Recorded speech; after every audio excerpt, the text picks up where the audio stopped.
I'd like to tell you about the strangest secret in the world. Not long ago, Albert Schweitzer, the great doctor and Nobel Prize winner, was being interviewed in London, and a reporter asked him, "Doctor, what's wrong with men today?"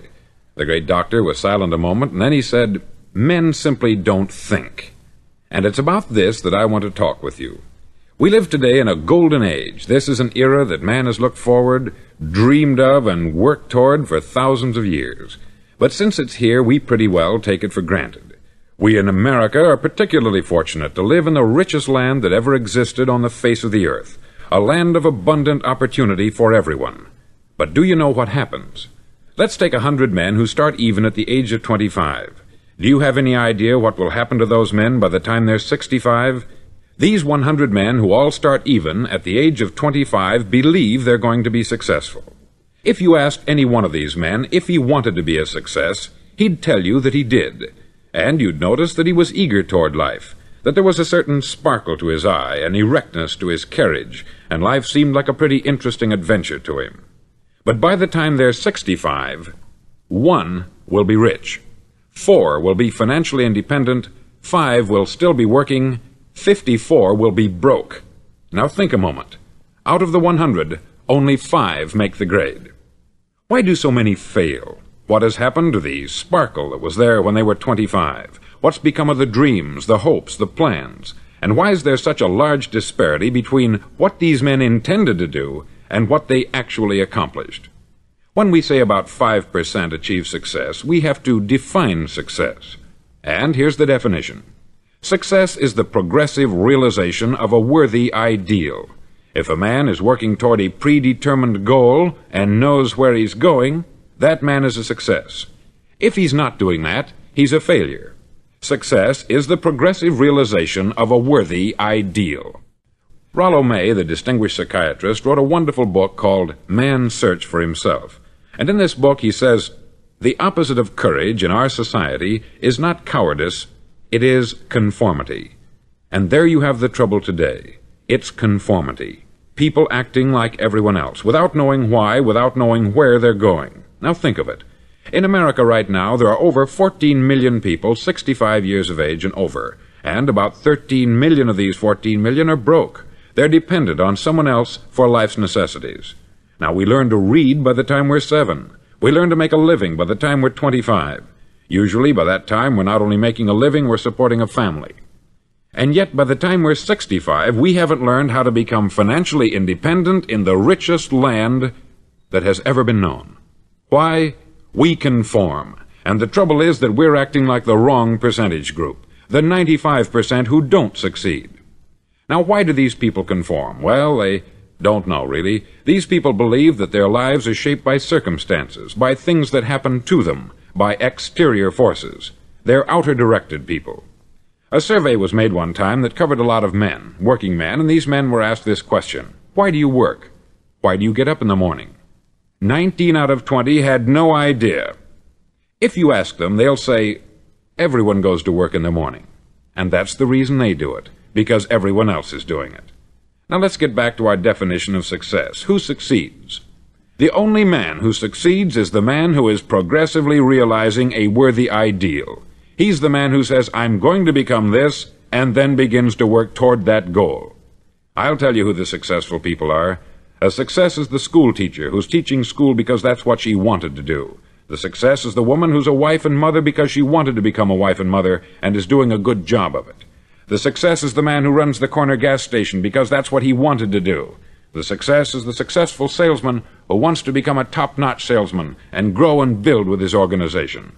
A success is anyone who is doing deliberately a predetermined job because that's what he decided to do deliberately. But only 1 out of 20 does that. That's why today there isn't really any competition, unless we make it for ourselves. Instead of competing, all we have to do is create. Now, for 20 years, I looked for the key which would determine what would happen to a human being. Was there a key I wanted to know which would make the future a promise that we could foretell to a large extent? Was there a key that would guarantee a person's becoming successful if he only knew about it and knew how to use it? Well, there is such a key, and I've found it. Have you ever wondered why so many men work so hard and honestly without ever achieving anything in particular, and others don't seem to work hard and yet seem to get everything? They have the magic touch. You've heard them say that about someone. Everything he touches turns to gold. And have you ever noticed that a man who becomes successful tends to continue to become successful, and on the other hand, have you noticed how a man who is a failure tends to continue to fail? It's because of goals. Some of us have them, some don't. People with goals succeed because they know where they're going. Now think of a ship leaving a harbor, and think of it with the complete voyage mapped out and planned. The captain and crew know exactly where it's going and how long it will take. It has a definite goal. 9,999 times out of 10,000 it will get to where it started out to get. Now let's take another ship, just like the first, only let's not put a crew on it, or a captain at the helm. Let's give it no aiming point, no goal, no destination. We just start the engines and let it go. I think you'll agree with me that if it gets out of the harbor at all, it will either sink or wind up on some deserted beach a derelict. It can't go any place because it has no destination and no guidance. It's the same with a human being. Take the salesman, for example. There is no other person in the world today with the future of a good salesman. Selling is the world's highest paid profession, if we're good at it and if we know where we're going. Every company needs top-notch salesmen, and they reward those men. The sky is the limit for them. But how many can you find? Someone once said, "The human race is fixed, not to prevent the strong from winning, but to prevent the weak from losing." The American economy today can be likened to a convoy in time of war. The entire economy is slowed down to protect its weakest link, just as the convoy had to go at the speed that would permit its slowest vessel to remain in formation. That's why it's so easy to make a living today. It takes no particular brains or talent to make a living and support a family today. So we have a plateau of so-called security, if that's what a person's looking for. But we do have to decide how high above this plateau we want to aim for. Now let's get back to the strangest secret in the world, the story that I wanted to tell you today. Why do men with goals succeed in life, and men without them fail? Well, let me tell you something which, if you really understand it, will alter your life immediately. If you understand completely what I'm going to tell you from this moment on, your life will never be the same again. You'll suddenly find that good luck just seems to be attracted to you. The things you want just seem to fall in line. And from now on, you won't have the problems, the worries, the gnawing lump of anxiety that perhaps you've experienced before. Doubt, fear, well, they'll be things of the past. Here's the key to success, and the key to failure. We become what we think about. Now let me say that again. We become what we think about. Throughout all history, the great wise men and teachers, philosophers and prophets have disagreed with one another on many different things. It is only on this one point that they are in complete and unanimous agreement. Listen to what Marcus Aurelius, the great Roman emperor, said. He said, "A man's life is what his thoughts make of it." Disraeli said this, "Everything comes if a man will only wait. I have brought myself by long meditation to the conviction that a human being with a settled purpose must accomplish it, and that nothing can resist a will that will stake even existence for its fulfillment." Ralph Waldo Emerson said this, "A man is what he thinks about all day long." William James said, "The greatest discovery of my generation is that human beings can alter their lives by altering their attitudes of mind." And he also said, "We need only in cold blood act as if the thing in question were real, and it will become infallibly real by growing into such a connection with our life that it will become real. It will become so knit with habit and emotion that our interest in it will be those which characterize belief." He also said this, "If you only care enough for a result, you will almost certainly attain it.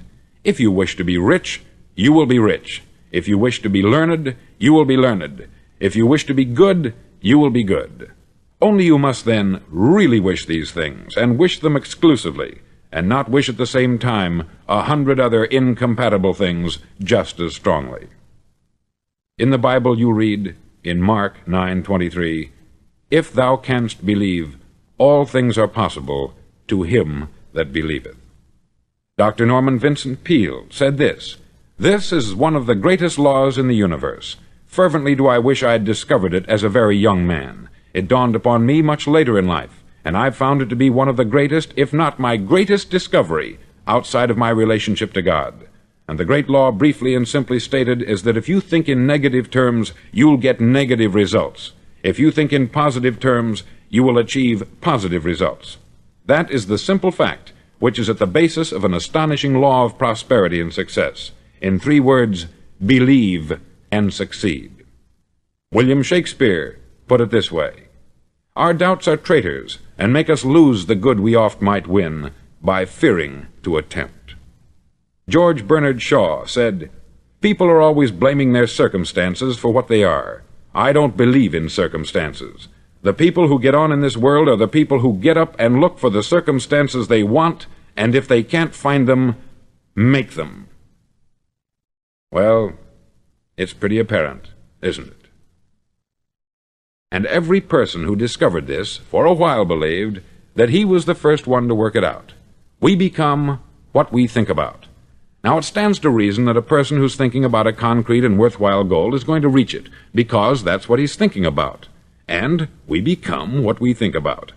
Conversely, the man who has no goal, who doesn't know where he's going, and whose thoughts must therefore be thoughts of confusion and anxiety and fear and worry, becomes what he thinks about. His life becomes one of frustration, fear, anxiety, and worry. And if he thinks about nothing, he becomes nothing. Now, how does it work? Why do we become what we think about? Well, I'll tell you how it works as far as we know. Now, to do this, I want to tell you about a situation that parallels the human mind. Suppose a farmer has some land, and it's good, fertile land.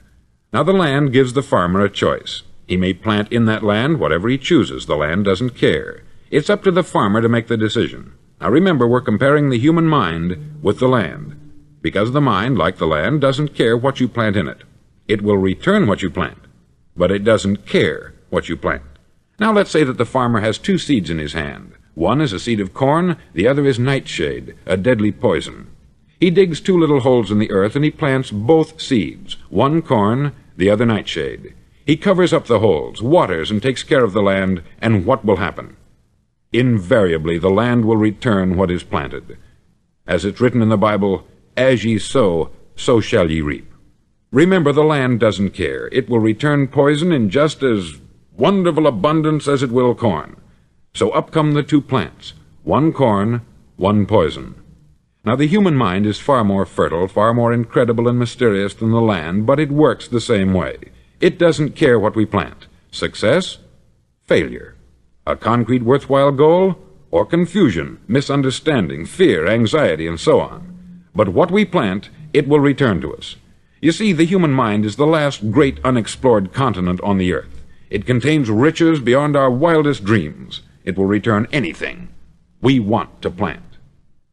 Now, you might say, well, if that's true, why don't people use their minds more? Well, I think they've figured out an answer to that, too. Our mind comes as standard equipment at birth. It's free, and things that are given to us for nothing we place little value on. Things that we pay money for, we value. The paradox is that exactly the reverse is true. Everything that's really worthwhile in life came to us free. Our mind, our soul, our body, our hopes, our dreams, our ambitions, our intelligence, our love of family and children and friends. All these priceless possessions are free, but the things that cost us money are actually very cheap and can be replaced at any time. A good man can be completely wiped out and make another fortune. He can do that several times. Even if our home burns down, we can rebuild it, but the things we got for nothing, we can never replace. The human mind isn't used merely because we take it for granted. Familiarity breeds contempt. It can do any kind of job we assign to it, but generally speaking, we use it for little jobs instead of big important ones. Universities have proved that most of us are operating on about 10% of our abilities. Decide now, what is it you want? Plant your goal in your mind. It's the most important decision you'll ever make in your entire life. Do you want to be an outstanding salesman, a better worker at your particular job? Do you want to go places in your company, in your community? All you've got to do is plant that seed in your mind. Care for it. Work steadily toward your goal, and it will become a reality. It not only will, there's no way that it cannot. You see, that is a law, like the laws of Sir Isaac Newton, the laws of gravity. If you get on top of a building and jump off, you'll always go down. You'll never go up. And it's the same with all the other laws of nature. They always work. They're inflexible. Think about your goal in a relaxed, positive way. Picture yourself in your mind's eye as having already achieved this goal. See yourself doing the things you will be doing when you've reached your goal. Ours has been called the phenobarbital age, the age of ulcers and nervous breakdowns. At a time when medical research has raised us to a new plateau of good health and longevity, far too many of us worry ourselves into an early grave trying to cope with things in our own little personal ways, without learning a few great laws that will take care of everything for us. These things we bring on ourselves through our habitual way of thinking. Every one of us is the sum total of his own thoughts. He is where he is because that is exactly where he really wants to be, whether he'll admit that or not. Each of us must live off the fruit of his thoughts in the future, because what you think today and tomorrow, next month and next year, will mold your life and determine your future. You're guided by your mind. I remember one time I was driving through Arizona and I saw one of those giant earth-moving machines roaring along the road at about 35 miles an hour with what looked like 20 tons of dirt in it, a tremendous, incredible machine, and there was a little man perched way up on top with the wheel in his hands guiding it. And as I drove along, I was struck by the similarity of that machine to the human mind. Just suppose you're sitting at the controls of such a vast source of energy. Are you going to sit back and fold your arms and let it run itself into a ditch? Or are you going to keep both hands firmly on the wheel and control and direct this power to a specific, worthwhile purpose? It's up to you. You're in the driver's seat. You see, the very law that gives us success is a two-edged sword. We must control our thinking. The same rule that can lead a man to a life of success, wealth, happiness, and all the things he's ever dreamed of for himself and his family, that very same law can lead him into the gutter. It's all in how he uses it, for good or for bad. This is the strangest secret in the world. Now, why do I say it's strange, and why do I call it a secret? Actually, it isn't a secret at all. It was first promulgated by some of the earliest wise men, and it appears again and again throughout the Bible. But very few people have learned it, understand it. That's why it's strange, and why, for some equally strange reason, it virtually remains a secret. I believe that you could go out and walk down the main street of your town and ask one man after another what the secret of success is, and you probably wouldn't run into one man in a month who could tell you. Now, this information is enormously valuable to us, if we really understand it and apply it. It's valuable to us not only for our own lives, but the lives of those around us, our family, employees, associates, and friends. Life should be an exciting adventure. It should never be a bore. A man should live fully, be alive. He should be glad to get out of bed in the morning. He should be doing a job he likes to do because he does it well. One time I heard Grove Patterson make a speech, the editor-in-chief of the Toledo Daily Blade, and as he concluded his speech, he said something that I've never forgotten. He said something like this: "My years in the newspaper business have convinced me of several things, among them that people are basically good, and that we came from someplace, and we're going someplace. So we should make our time here an exciting adventure. The architect of the universe didn't build a stairway leading nowhere." And the greatest teacher of all, the carpenter from the plains of Galilee, gave us the secret time and time again. As ye believe, so shall it be done unto you. I've explained the strangest secret in the world and how it works. Now I want to explain how you can prove to yourself the enormous returns possible in your own life by putting this secret to a practical test. I want you to make a test that will last 30 days. Now, it isn't going to be easy. If you'll give it a good try, it will completely change your life for the better. Back in the 17th century, Sir Isaac Newton, the English mathematician and natural philosopher, gave us some natural laws of physics which apply as much to human beings as they do to the movement of bodies in the universe. Now, one of these laws is that for every action, there is an equal and opposite reaction. Simply stated, as it applies to you and me, it means we can achieve nothing without paying the price. The results of your 30-day experiment will be in direct proportion to the effort you put forth. To be a doctor, you must pay the price of long years of difficult study. to be successful in selling, and remember that each of us succeeds to the extent of his ability to sell, selling our families on our ideas, selling education in schools, selling our children on the advantages of living the good and honest life, selling our associates and employees on the importance of being exceptional people, to, of course, the profession of selling itself. But to be successful in selling our way to the good life, we must be willing to pay the price. Now, what is that price? Well, it's many things. First, it's understanding emotionally, as well as intellectually, that we literally become what we think about, that we must control our thoughts if we're to control our lives. It's understanding fully that, as ye sow, so shall ye reap. Secondly, it's cutting away all the fetters from the mind and permitting it to soar as it was divinely designed to do. It's the realization that your limitations are self-imposed, and that the opportunities for you today are enormous beyond belief. It's rising above narrow-minded pettiness and prejudice. Thirdly, to use all your courage to force yourself to think positively on your own problem, to set a definite and clearly defined goal for yourself, to let your marvelous mind think about your goal from all possible angles, to let your imagination speculate freely upon many different possible solutions, to refuse to believe there are any circumstances sufficiently strong to defeat you in the accomplishment of your purpose, to act promptly and decisively when your course is clear, and to keep constantly aware of the fact that you are, at this moment, standing in the middle of your own acre of diamonds, as Russell Conwell used to point out. Fourth, save at least 10% of what you earn. It's also remembering that no matter what your present job, it has enormous possibilities if you're willing to pay the price. Now let's just go over the important points in the price each of us must pay to achieve the wonderful life that can be ours. It is, of course, worth any price. 1. You will become what you think about. 2. Remember the word imagination. Let your mind soar. 3. Courage. Concentrate on your goal every day. 4. Save 10% of what you earn. And action. Ideas are worthless unless we act on them. Now I'll try to outline the 30-day test I want you to make. Now keep in mind that you have nothing to lose by making this test, and everything you could possibly want to gain. There are two things that may be said of everyone. Each of us wants something, and each of us is afraid of something. I want you to write on a card what it is you want more than anything else. It may be more money. Perhaps you'd like to double your income or make a specific amount of money.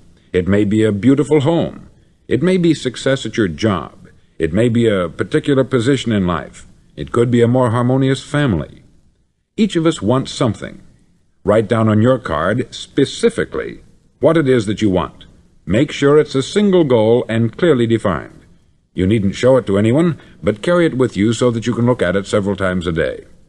Think about it in a cheerful, relaxed, positive way each morning when you get up, and immediately you have something to work for, something to get out of bed for, something to live for. Look at it every chance you get during the day and just before going to bed at night. As you look at it, remember that you must become what you think about, and since you're thinking about your goal, you realize that soon it will be yours. In fact, it's yours really the moment you write it down and begin to think about it. Look at the abundance all around you as you go about your daily business. You have as much right to this abundance as any other living creature. It's yours for the asking. Now we come to the difficult part. Difficult because it means the formation of what is probably a brand new habit, and new habits are not easily formed. Once formed, however, it'll follow you for the rest of your life. Stop thinking about what it is you fear. Each time a fearful or negative thought comes into your consciousness, replace it with a mental picture of your positive and worthwhile goal. There will come times when you will feel like giving up. It's easier for a human being to think negatively than positively. That's why only 5% is successful. You must begin now to place yourself in that group. For 30 days you must take control of your mind. It will think only about what you permit it to think. Each day for this 30-day test, do more than you have to do. In addition to maintaining a cheerful, positive outlook, give of yourself more than you've ever done before. Do this knowing that your returns in life must be in direct proportion to what you give. The moment you decide on a goal to work toward, you're immediately a successful person. You're then in that rare and successful category of people who know where they're going. Out of every 100 people, you belong to the top 5. Don't concern yourself too much with how you're going to achieve your goal. Leave that completely to a power greater than yourself. All you have to do is know where you're going. The answers will come to you of their own accord. Remember these words from the Sermon on the Mount, and remember them well. Keep them constantly before you this month of your test. Ask, and it shall be given you. Seek, and ye shall find. Knock, and it shall be opened unto you. For every one that asketh receiveth, and he that seeketh findeth, and to him that knocketh it shall be opened. It's as marvelous and as simple as that. In fact, it's so simple that in our seemingly complicated world it's difficult for an adult to understand that all he needs is a purpose and faith. For 30 days, do your best. If you're a salesman, go at it as you've never done before, not in hectic fashion, but with the calm, cheerful assurance that time well spent will give you the abundance in return you deserve and want. No matter what your job, do it as you've never done it before for 30 days. And if you've kept your goal before you every day, you'll wonder and marvel at this new life you've found. Dorothea Brand, outstanding editor and writer, discovered it for herself and tells about it in her fine book, Wake Up and Live. Her entire philosophy is reduced to the words, act as though it were impossible to fail. She made her own test with sincerity and faith, and her entire life was changed to one of overwhelming success. Now you make your test for 30 full days. Don't start your test until you've made up your mind to stick with it. You see, by being persistent, you're demonstrating faith. Persistence is simply another word for faith. If you didn't have faith, you would never persist. If you should fail during your first 30 days, by that I mean suddenly find yourself overwhelmed by negative thoughts, you've got to start over again from that point and go 30 more days. Gradually your new habit will form until you find yourself one of that wonderful minority to whom virtually nothing is impossible. Don't forget the card. It's vitally important as you begin this new way of living. On one side of the card, write your goal, whatever it may be. On the other side, write the words we've quoted from the Sermon on the Mount. Ask, and it shall be given you. Seek, and ye shall find. Knock, and it shall be opened unto you. In your spare time during your test period, read books that will help you. Inspirational books like the Bible, Dorothea Brand's Wake Up and Live, The Magic of Believing by Claude Bristol, Think and Grow Rich by Napoleon Hill, and other books that instruct and inspire. Nothing great was ever accomplished without inspiration. See that during these crucial first 30 days, your own inspiration is kept at a peak. Above all, don't worry. Worry brings fear, and fear is crippling. The only thing that can cause you to worry during your test is trying to do it all yourself. Know that all you have to do is hold your goal before you. Everything else will take care of itself. Remember also to keep calm and cheerful. Don't let petty things annoy you and get you off course. Now, since making this test is difficult, some may say, well, why should I bother? Well, look at the alternative. No one wants to be a failure. No one really wants to be a mediocre individual. No one wants a life constantly filled with worry, fear, and frustration. Therefore, remember that you must reap that which you sow. If you sow negative thoughts, your life will be filled with negative things. If you sow positive thoughts, your life will be cheerful, successful, and positive. Now, gradually, you will have a tendency to forget what you've heard on this record. Play it often. Keep reminding yourself of what you must do to form this new habit. Gather your whole family about and listen to what's been said here at regular intervals. You know, most men will tell you that they want to make money without understanding the law. The only people who make money work in the mint. The rest of us must earn money. This is what causes those who keep looking for something for nothing or a free ride to fail in life. The only way to earn money is by providing people with services or products which are needed and useful. We exchange our product or service for the other man's money. Therefore, the law is that our financial return will be in direct proportion to our service. Success is not the result of making money. Making money is the result of success, and success is in direct proportion to our service. Most people have this law backwards. They believe that you're successful if you earn a lot of money. The truth is that you can only earn money after you're successful. It's like the story of the man who sat in front of the stove and said to it, "Give me heat, and then I'll add the wood." How many men and women do you know, or do you suppose there are today, who take the same attitude toward life? There are millions. We've got to put the fuel in before we can expect heat. Likewise, we've got to be of service first before we can expect money. Don't concern yourself with the money. Be of service. Build, work, dream, create. Do this, and you'll find there's no limit to the prosperity and abundance that will come to you. Prosperity is founded upon a law of mutual exchange. Any person who contributes to prosperity must prosper in turn himself. Sometimes the return will not come from those you serve, but it must come to you from someplace, for that is the law. For every action, there is an equal and opposite reaction.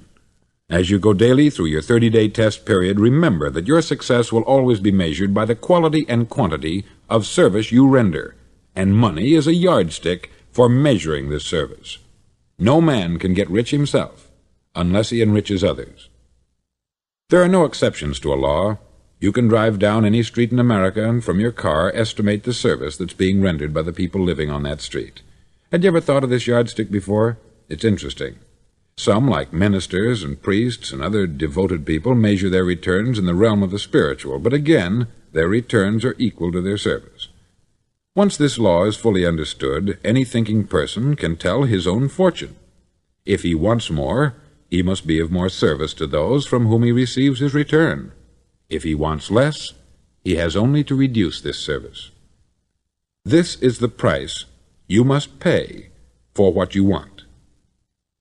If you believe you can enrich yourself by deluding others, you can only end by deluding yourself.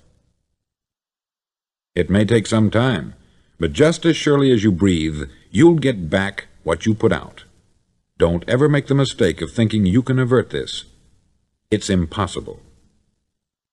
The prisons and the streets where the lonely walk are filled with people who tried to make new laws just for themselves. We may avoid the laws of man, but there are greater laws that cannot be broken.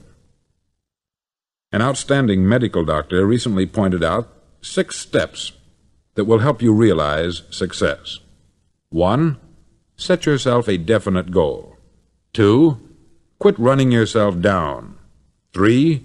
Stop thinking of all the reasons why you cannot be successful, and instead think of all the reasons why you can. 4. Trace your attitudes back through your childhood and try to discover where you first got the idea you couldn't be a success, if that's the way you've been thinking. 5. Change the image you have of yourself by writing out a description of the person you would like to be. And 6. Act the part of the successful person you have decided to become. The doctor who wrote those words is a noted West Coast psychiatrist, David Harold Fink, M.D. Do what all experts since the dawn of recorded history have told you you must do.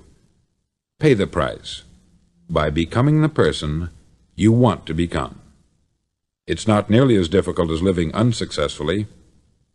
Make your 30-day test. Then repeat it. Then repeat it again. Each time it will become more a part of you until you'll wonder how you could ever have lived any other way. Live this new way and the floodgates of abundance will open and pour over you more riches than you may have dreamed existed. Money? Yes, lots of it. But what's more important, you'll have peace.